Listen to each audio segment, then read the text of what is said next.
Greetings, gentle being. I am Thorn Winter, and this is Dread Glimpse.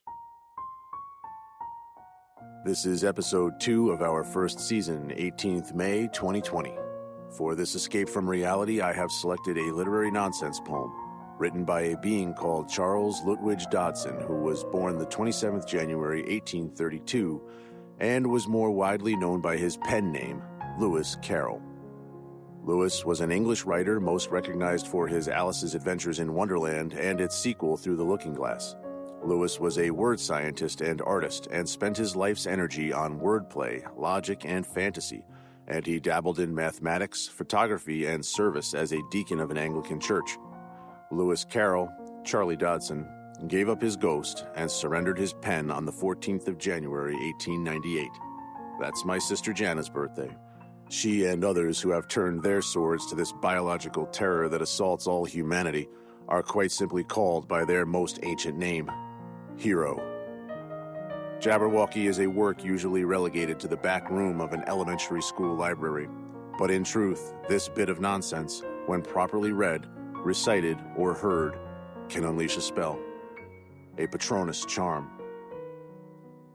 To those fighting every day with PTSD and other ailments of the psyche, to those who see the rope, the guardrail, or the high building and wonder if release is there, this poem is for you.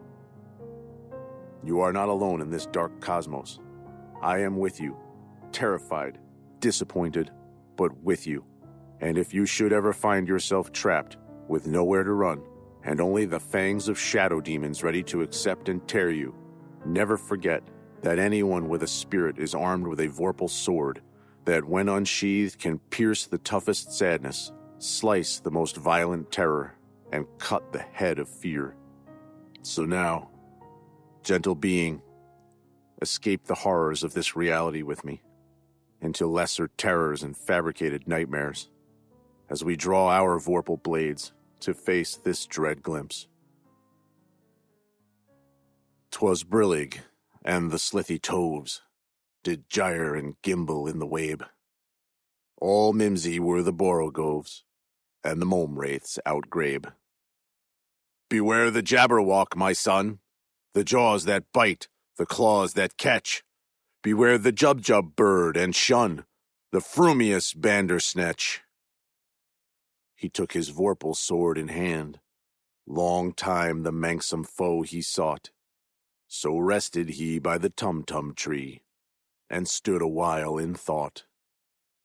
And as in uffish thought he stood, the Jabberwock with eyes of flame came whiffling through the tulgey wood, and burbled as it came.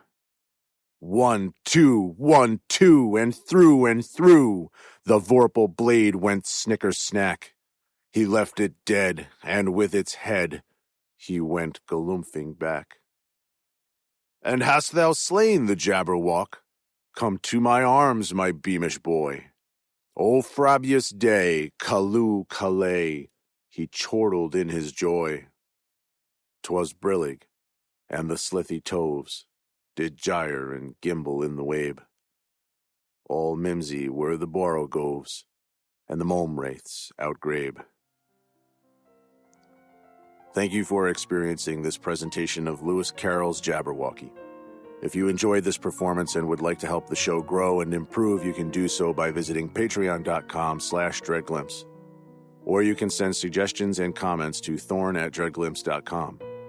For more information, visit dreadglimpse.com and check us out on Podchaser at podchaser.com/dreadglimpse. These and other links will be included in the show notes. And that brings us to the inevitable end, which comes despite hope and faith. So until next, that my echoes reach you from the abyss, keep fighting. Keep your blade sharp. And most importantly, stay weird. I am Thorn Winter, and this is Dread Glimpse.